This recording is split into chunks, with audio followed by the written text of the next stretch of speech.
За өнөөдөр Монгол Улсын их хурл засгийн газраас 9 сарын 1-нд өргөн барьсан 2026 оны төсвийн хуулийг эцэслэн батллаа. За энэ талаар та бүхэнд довж мэдээлэл өгөхөөр бид өнөөдөр ингээд та бүхэнтэй цуглаад байна. За урилсан ирсэн сэтгүүлч та бүхэнд баярлалаа. За 2026 оны төсөв маань за үндсэндээ хуулийн хугацаанд буюу 11 сарын 15-ны дотор хугацаанд амжилттай батлагдлаа. За амжилттай гэдэг нь засгийн газрын зүгээс 9 сарын 1-нд өргөн барьсан төсөв маань за улсын хурал дээр за мөн тодорхой хэмжээний өөрчлөлтүүд гарсан. За гэсэн хэдий ч за төсөв маань бол тодорхой хэмжээний зарим макро үзүүлэлтүүд нь бол сайжирч гарсан байгаа. За энийг бол онцлж дурдах ёстой.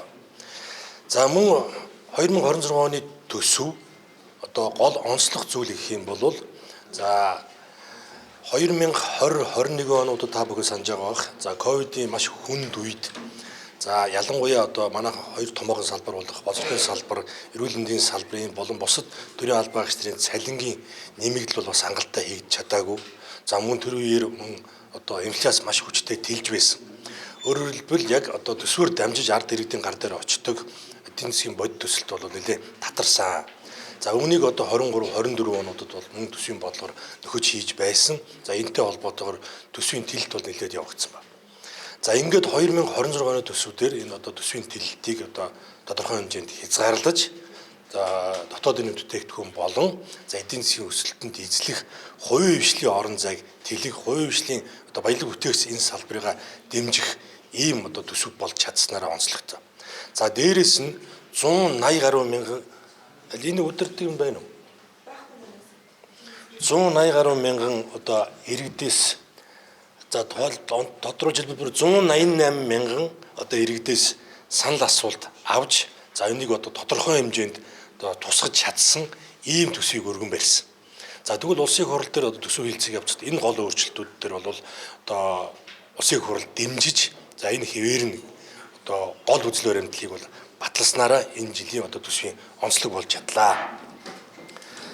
За ингээд та бүхэн дахиж эргэж сануулхад эдийн засгийн өсөлт маань 5.7%, дотоодын бүтээгдэхүүн маань 102 их найд хүрэхээр ийм гол өөрчлөлтүүдэд хадгалж чадсан. Өөрөөр хэлбэл улсын хурал дээрээс 2026 оны хөгжлийн төлөвлөгөөг хангахад энэ төсөв бүрэн дэмжигдэж ингэж явсан байгаа. За дараа.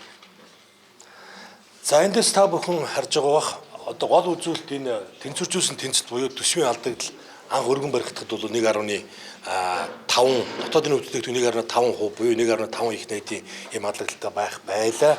За ингээд улсын хурал дээр төсвийг хилцээд за алдагдлыг 1 их найд хүртэл тодорхой хэмжээнд бууруулж за ингэж төсөв маань батлагдлаа. За энийг товчхон манай гол үзүүлэлтүүд за тэнцвэржүүлсэн орлого маань 31.9 их найд, за урсгал зардал маань 24.9, за хөрөнгийн зардал 8.6 гээд гол том тоонууд бол үндсэндээ өөрчлөгдөөгүй яг суур тоонууд маань бол хэвээр батлагдсан байгаа. За алдагдал 1.3-аас 1 их найд болж ингэж буурсан ийм үзүүлэлттэй байна. За эдийн засгийн өсөлтөө бол бид 5.7% дээр хэвээр нь хадгалж чадлаа гэсэн ийм хууль батлагдлаа. За ингээд 2026 оны төсөв улсын хурд өргөн баригдсанаас хойш улсын хурал дээр гишүүд ажлын хэсэг дээрээс гарсан мөн салбаруудад орсон өөрчлөлтүүд нийт дүн бол 1 их найд 351.3 тэрбум болж байгаа. За үүнээс 884 тэрбум төгрөг маань цалин тэтгэвэр тэтгэмж нэмэгдэх зориулагдж байгаа. За зөрүү 80-ад тэрбум төгрөг нь бол бусад урсгал зардал дээр гарч байгаа ийм өөрчлөлтүүд байна. За хөрөнгө оруулалтын зардлын өөрчлөлт бол 382.1 тэрбум буюу 28%. Тэгэхээр эдгээр зардлууд нэмэгдсэн зүйл огт байхгүй шүү. Одоо байгаа урсгал зардал болон хөрөнгө оруулалтууд дээр зохицуулт хийж нэг зардлаас нөгөө зардал руу шилжиж байгаа гэсэн үг. За тэгэхээр харьцангуй инфляц дээр ирэх дарамт нь харьцангуй бага байна гэсэн үг. Хэрвээ эдгээр дүнгээр суур зардал маань огцон нэмэгдээд цалин тэтгэвэр тэтгэмж энэ хэмжээгээр урсгалаас урсгал руу цоош нэр нэмэгдсэн бол инфляцид нэлээд тийм сөрөг дарамт ирэхээр байлаа. За энэ удаа үндсэн хуулийн гол зарчмаа бид хасвал нэмэн нэмбэл хасна гэдэг энэ зарчмаараа бол засгийн газраас өргөн баригдсан төсвийг одоо ерөөс огт муудгаагүй харин зарим нэг үзүүлэлтээр бол ингээ сайжирч гарч ирсэн ийм одоо сайн төсөв батлагдлаа гэж ингэж үзэж байгаа. За ингээд төсөв маань дараагийн цаглбараараа 12 сарын 5 гэхэд орон нутгийн төсвүүд одоо батлагдах ёстой. За ингээд хугацаанд шинэ он эхэлмэгц шинэ одоо төсвийн хуулиараа эх жил одоо бүх төрийн үйл ажиллагаа санхүүжилттэй одоо саадгүй хийгдээд явах нэ гэж ойлгож болно. Тийм. За Орсын саяын гол өөрчлөлт тоонуудыг наривчилж статистикээр харах юм бол ийм байдалтай байна. За нийт хөрөнгө оруулалт маань бол 3.2 их найд байгаа. За энэ дөр бол томоохон өөрчлөлт бол ороогүй 12 тэрбум төгрөгөөр бол нэмэгдсэн байгаа. За задлж харах юм бол үргэлжлэх засгийн газраас өргөн барьсан төсөв дотор үргэлжлэх хөрөнгө оруулалтууд маань 2.1 их найд байсан. За энэ 486 тэрбумаар буурсан. За шинээр одоо засгийн газраас өргөн барихад 149 төсөл байсан. За сая батлагтад гарахад 296 буюу 147 төслөөр нэмэгдсэн. За санхүүжих зүүн за баг үндсэндээ 500 тэрбум гэсэн үг юм байна. За ингээд 27 28 онуудад нийтдээ одоо төсөв төртөн 4.6 их найдаар одоо нэмэгдэхээр өөрөөр хэлбэл одоо эдийн засгийн өсөлтийг гол дэмждэг хөшүүрэг болох одоо төсвийн бүтэц буюу хөрөнгө оруулалтууд маань ийм хэмжээгээр нэмэгдлээ гэсэн үг юм байна. Гэхдээ энэ дээр та бүхэн харж байгаа бах нэмбэл хасна гэдэг зарчмаар явж ирсэн ийм өөрчлөлтүүд ээ гэсэн үг. Өөрөөр хэлбэл одоо төсөв өргөн баригдах үед их асуултууд гарч ирдэг. Засгийн газраас өргөн барьсан төсөв дотор одоо ямар орон зай байгаа вэ? Цалин тэтгэвэр тэтгэмжийг одоо нэмэх хэрэгтэй байна. Ямар орон зай байгаа вэ гэдэг. Тэгэхээр энэ бол одоо бас нэг талаар өөрөөсөө л ойлголт юм байгаа юм шүү. За эдгээр нэмэгдэж байгаа цалин тэтгэвэр энэ хөрөнгө оруулалтууд маань дандаа зохицуултын саналууд байгаа. Ялангуяа төсвийн ерөнхийлөн захирагч нар буюу одоо ерөнхийлөгчөөс эхлээд их хурлын дараа их хурлын гишүүдийн багц сайд нарын бүх яамдуудын ингээд энэ урсгал зардлуудаас жигд 12.7%-аар одоо ажлын хэсэгтэр хасагдсан байгаа. Тэгэхээр энэ хасагдж байгаа дүн бол одоо тийм баярлах зүйл бас нэг талаараа биш юм байна. Өөрөөр хэлбэл улсын хурал одоо энэ төсвийг 2026 оны одоо хөгжлийн төлөвлөгөөг санхүүжүүлэх ийм төсөв байна гэж үзсэн. За гэхдээ за төсөв өргөн баригдсанаас хойш за одоо ямар асуудлууд өрнөснийг та бүхэн маш сайн мэдэж байгаа. За засгийн газрын асуудал яригдсан, улсын хурлын даргын асуудал яригдсан. За боловсролын салбарын одоо ажил аюулт, за мөн энэ одоо эрүүл мэндийн салбараар одоо үргэлжилсэн нэлээд одоо улс төрийн болон за гадна талдаач тэр ордон доторч тэр нэлээд одоо ийм хүнд хэцүү энэ цаг хугацааны үед энэ процесс одоо төсөв батлагдах энэ процесс явагдлаа. За ингээд одоо салбар болон нийгмийн одоо шаардлага дээр үндэслэн ийм өөрчлөлтүүд одоо зохих хэмжээнд хийгдлээ. За тийм учраас эдгээр өөрчлөлтүүдийг хийхийн тулд төсвийн ерөнхийлөгчийн захирагч нар эх жилийн ажлын төлөвлөгөөнөөс одоо 10-аас 15%-ийг ажлыг хомжоно гэж ойлгох хэрэгтэй. Ажил хумигдаа тэр хэмжээгээр одоо санхүүжих дүнгууд маань мөн одоо цалин тэтгэвэр тэтгэмжийг нэмэхэд одоо зарцуулагдлаа гэж үзэж байгаа. За тийм учраас энэ дээр одоо засгийн газар одоо нийтмэл байр суурьтайгаар эдгээр өөрчлөлтүүдийг одоо зөвшөөрж дэмжиж за энэ хүрээнд эх жилийнхээ одоо үйл ажиллагааг явуулнаа гэсэн үг юм байна. За ингээд буцаачих та. Цалин тэтгэвэр тэтгэмж дээр тавьчих.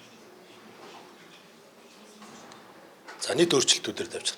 За товчхондоо ийм одоо төсвийг улсын хурал маань одоо баталлаа ингээд засгийн газар батлагдсан төсвөө одоо хүлээж аваад 2026 оныхоо одоо ажилдаа ороход бэлэн боллоо гэсэн үг. За ингээд манай одоо сайд нар цуг хамтдаа оролцож байна. За ажлын хэсгийг төсвийн байнгын орооны дарга улсын хурлын гишүүн Хасsuурын Ганвыг за хэдхэн хоногийн өмнө Монгол Улсын засгийн газрын гишүүн одоо шадар сайдаар томилогдсон Аавыг гишүүн маань одоо ажлын хэсгийг амжилттай ахалж төсвөө амжилттай батлууллаа. За мөн одоо томоохон өөрчлөлтүүд орсон. Манай нийгмийн хоёр гол салбар болох за эрүүл за чин бүрийн сайд өнөөдрөөс эмнэлгүүдээр яваад харахаа ирж амжсангүй. За боловсролын салбарын сайд, боловсролын сайд Наранбаяр сайд, за гэр бүл нийгмийн хамгааллын сайд Авбакир сайд нар маань оролцож байна. Ингээ та бүхний асуултанд бид одоо багаараа хариулаад ингээ явахд бэлэн байна. Хоёр салбарын одоо цалин хөлсийг тодорхой хэмжээнд нэмэгдүүлээ. 75% ингээд 11 сараас 10 сараас худаад нэмэгдэж байна.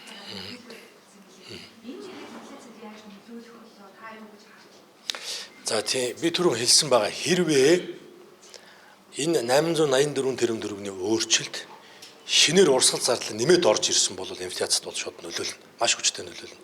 Магадгүй одоо дунджаар 2%-аар одоо инфляцийн өсөлтийг нэмэгдүүлэх юм сөрөг дарамтууд ирэх байлаа.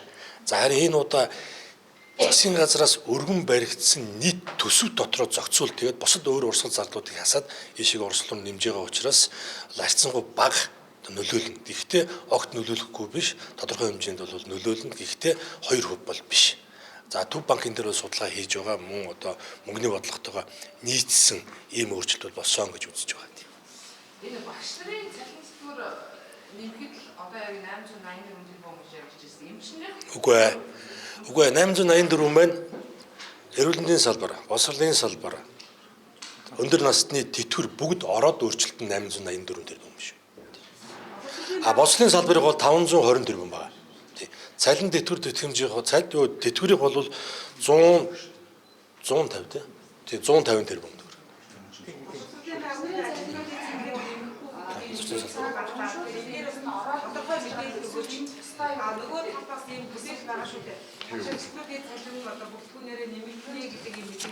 Тэгэхээр за өнөөдөр бол энэ боловсролын байгууллагын багш ажилтнуудын цалин нэмэх асуудал яригдсан. За яг одоо 520 тэрбум төгрөг бол багш нарын цалинг одоо яг амлсан яг одоо хамтарсан хэлцээрт оруулсан нэмэлт хэлцээрийн дагуу амлсан хэмжээнд нүрэхээр энэ санхүүгийн их усэр тавигдсан байна. За ажилтнуудын тухайд бол өнөөдөр бас энэ улсын хурал дээр тогтоол ярилцаж за энэ ажилтнуудыг бас давхар хамруулж оруулахаар ингэж яригдж байгаа. Ийм байгаа. Тийм учраас энэ цалингийн нэмэлт бол зөвхөн багш нарыг тойрсон биш бас бид өнөөдөр батлагдсан төсвийнхаа хүрээнд хэмжээнд өнөөдөр 520 дээр нэмэх нь ачааллын бас 100 тэрбум байгаа. Ингээд энэ батлагдсан хүрээндээ өнөөдөр боловсролын салбарт ажиллаж байгаа бүхий л хүмүүстээ энэ цалингийн нэмэлтийг бол хүргэхээр ажиллана. Энийг бол энэ бид энэ батлагдсан хүрээндээ энийг хийх боломжтой гэж харж байгаа. Баярлалаа.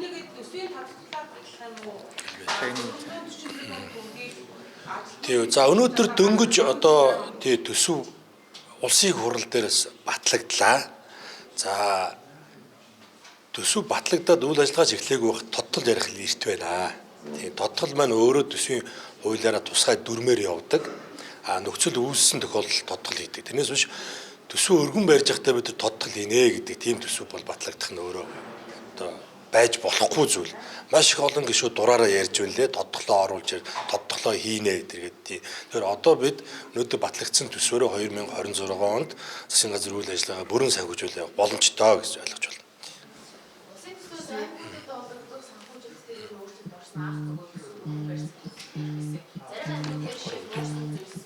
За ер нь татан төлрүүлэхэд одоо оролцдог буюу нэг 7 аймаг байдیں۔ Улсын төсөвд бид татан төлрүүлдэг гэсэн орлогоос нь.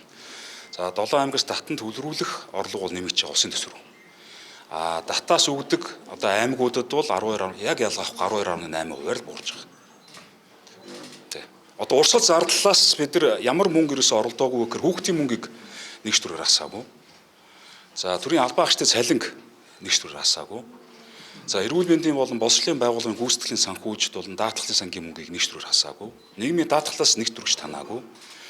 За мөн аюул осол гинтийн юутай холбоотой зардал буюу одоо онцгой байдалтай холбоотой зарлуудаас нэг төрөг хасахгүйгээр бусад зардлаас нь одоо шинжилгээ ухааны мөнгө салбаруудаас бусад байгууллагуудын төсвийн ерхийлэн зарагч нарын урсгал зардлаас 12.8%-ийг жиг тассан байна.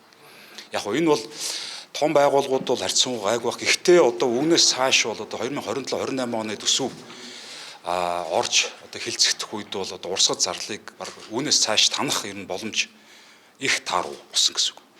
Энэ төсөв бол үндсэндээ за төрийн одоо бүтцийг нэлээд цомхон болгож байгаа. За бизнест нэлээд ээлтэй болж байгаа гэсэн үг. Одоо эзэн засгийн эзэлдэг төрийн орон зай энэ хэмжээгээр багасж байгаа гэсэн үг. Багасж байгаа гэсэн үг. Энэ цалин тэтгэвэр болж нэмэгдэж байгаа мөнгө маань эргээд эдийн засгийн эргэлтэнд орно гэсэн үг. Бид нар энэ бодлого үйлчлэлийн төлөвлөлийн хуулиар жилийн төлөлгөөнд 24% гэж заадیں۔ Одоо 20 урсгал зардал 24%-өөс хэтрэхгүй байна гэдэг. 24% дотроо одоо урсгал зардлын зохицуулт хийсэн. За зарим гишүүд маань одоо шууд улсын төсвийг 570 тэрбумаар нэмээд зарлын 500 тэрбумаар нэмээд ингээд цалин тэтгэврт олгоо гэдэг үр саналууд гарч иж байсан. Энэ бол нөгөө өгөөрөө бол одоо мөнгө хевлээл гэсэн үг байхгүй. Тэгээ цэм саналуудыг бол аль нь ч аваагүй. За яг ингээд засгийн газраас өргөн барьсан төсөл бүх тэнцлэгүүдэд төсвийн шалгууруудаа хангаад төс батлагдсан байгаа.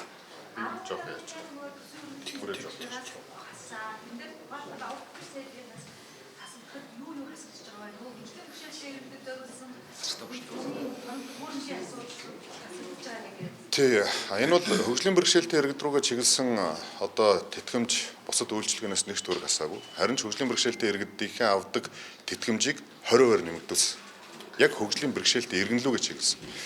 За сэтгүүлчид мэдээж асуух байх тэтгэврийн хувь хэмжээг 23 онд баталсан хуулийн дагуу 8.6% буюу 477.9 тэрбум төгрөгөөр нэмэгдүүлж байгаа.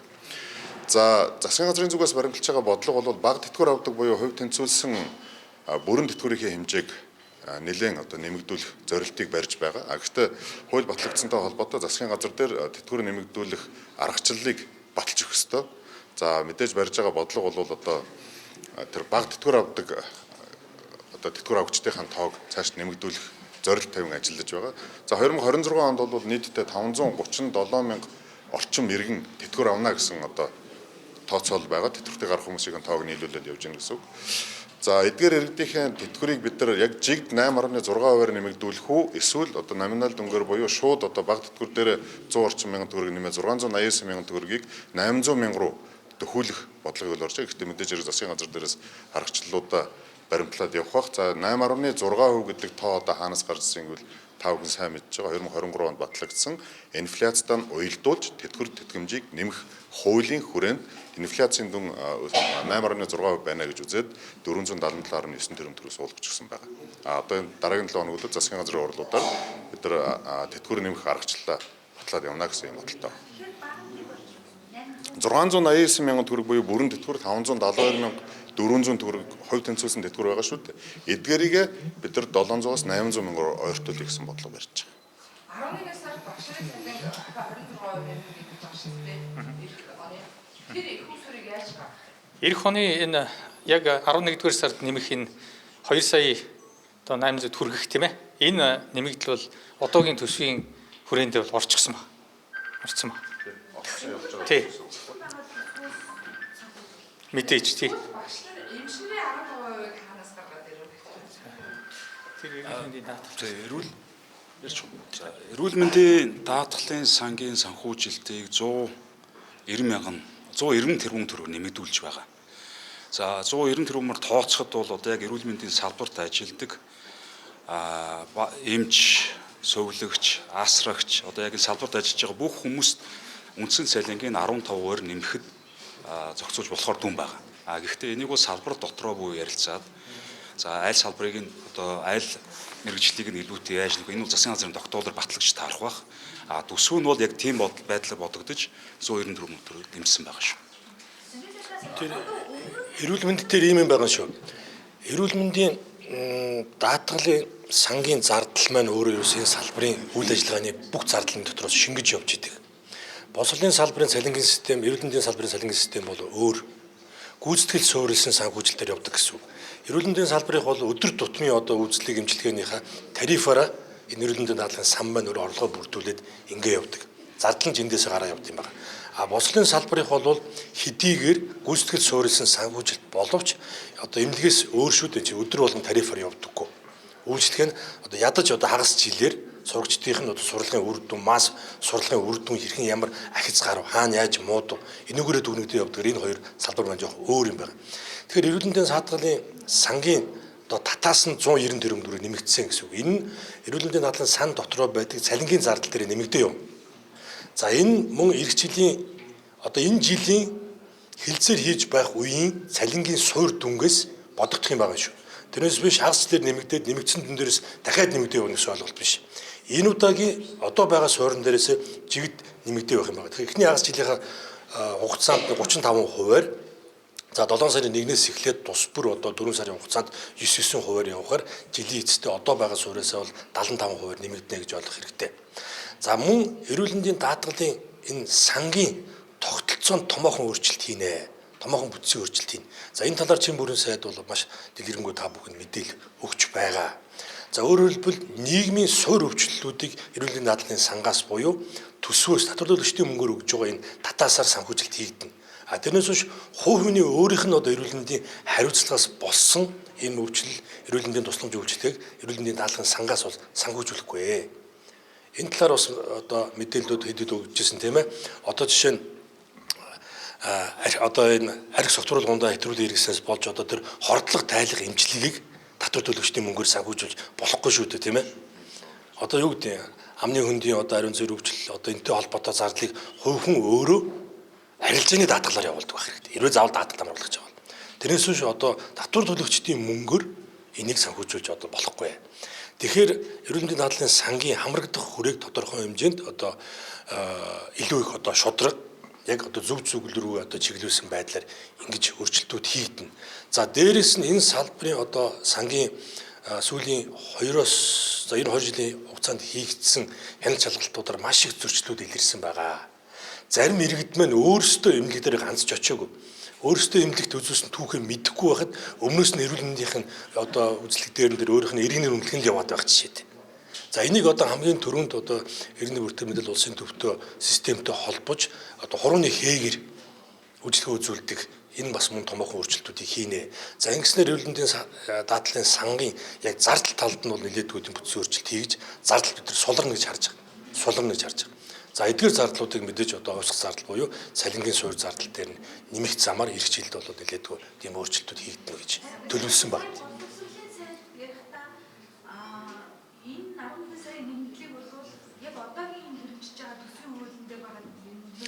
Одоо хэрэгжиж байгаа төсөв маань 2025 оны төсөв.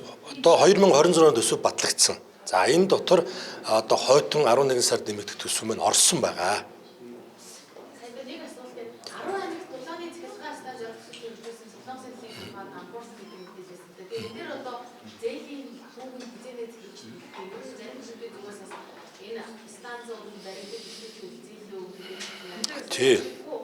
Тэгэхээр одоо энэ 2017 оноос эхэлсэн ер нь хэлцээртэй 2019 онд үйл ажиллагаа нь эхэлсэн.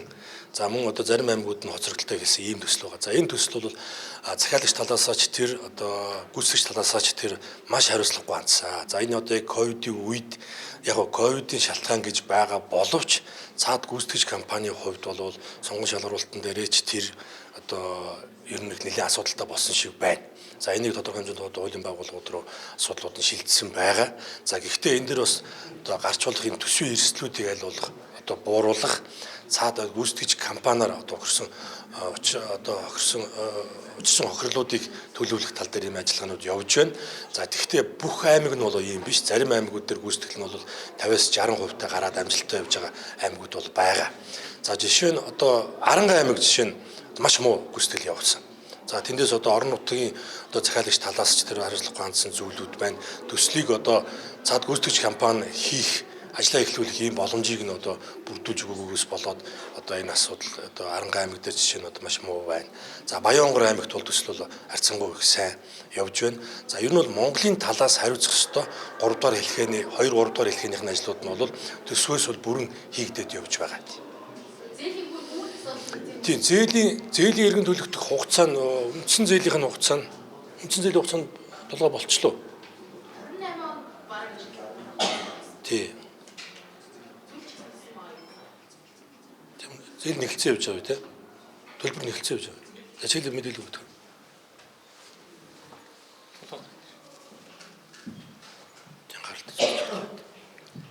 Зээлийн үндсэн төлбөр болон хүүгийн төлбөрийг төлөөд эхэлсэн. За энэ төсөлтөөр бол commitment fee-г бол зогсооцсон байгаа.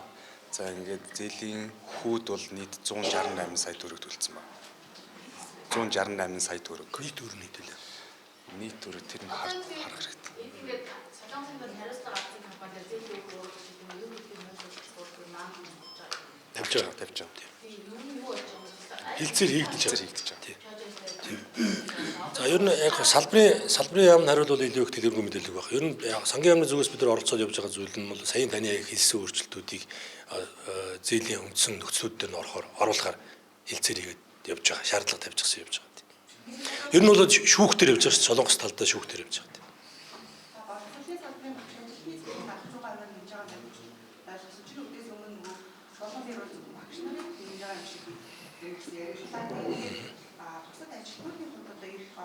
яаж энийг цогцолохоор бол гэхдээ тогтоомжийн төсөл цэцэнгүй гэж ойлгохтойгоо тэгж ингээд хатар явах. Өнөөдөр яг энэ төсвийн хуулийг дагаж гарч байгаа улсын хурлын тогтоолын төсөл дээр энэ ажилтны гэдэг үг нь байхгүй байсан. Тийм учраас энэ одоо их хурлын тогтоол бол батлагдсангүй. Бид бас энэ ажилтны гэсэн үгийг оруулж бид бол зоригтой одоо цалингийн бүтцийн шинжилэл, үндсэн цалин, суурь цалин, амьдралын баталгаа байх ийм одоо шинжилэл рүү орох ёстой. Түүний зэрэгцээ боловсролын байгууллагуудын өөрсдийн ажилтнуудын бүтцийг ч гэсэн оновчтой болгох чиглэлээр ажиллах ёстой. Ингээд ер нь бол бүх одоо энэ цалингийн нэмэлтийг бол хэн ч одоо гадаа нь үлдэхгүйгээр бүгдээрээ яг өнөөдөр батлагдсан төсвийнхээ хүрээнд аваад явахын боломжийг бүрдүүлнэ гэж харж байгаа. Баярлалаа.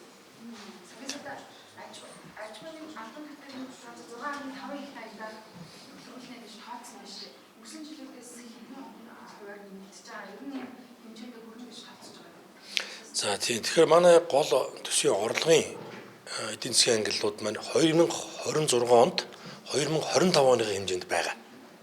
За та бүхэн анзаарсан бах төсөвтэй цуг одоо төсвийн хүрээ батлагдаж байгаа тийм ээ. Тэгэхээр төсвийн хүрээ маань энэ жилийн сая 7 сард хийсэн тоддлын дараах дүнтэй бүгд ижлэх багны төвшөнд байгаа гэсэн үг. Тэгэхээр ямар нэг одоо татврын одоо орлого нэмэгдүүлэх энэ одоо суугаар юу гэдэг аж ахуйн нэгжүүд дээр одоо нэмэлт ачаал бол очихгүй гэсэн үг.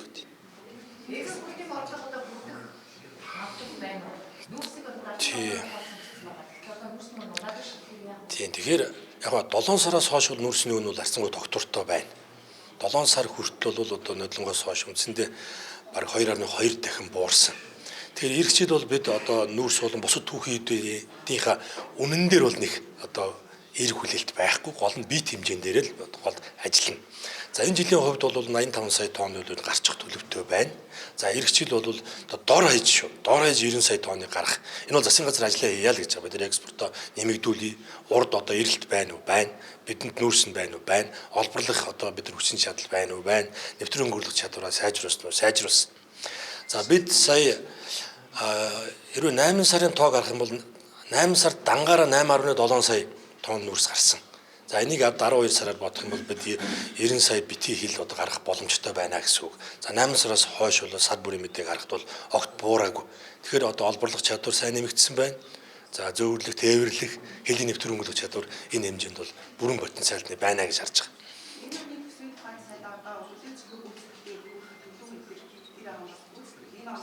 За тийм 7 сар тодтол хийснээс хойш бид одоо төрийн сан болвол одоо нэлээд тийм наривчлсан дэглэмтэй явж байгаа гэхүү дээ тийм ээ. Бид нар орж ирж байгаа сар бүрийн орлоготойгоо уялдуулж зардлуудаа тавиад ийм төлөвлөгөөтэй одоо төсвийн хуваараа тавиад явж байгаа гэсэн үг. Тэгэхээр 2025 оны жилийн эцсээр батлагдсан дүндээ ямар ч байсан төсөв бол байна.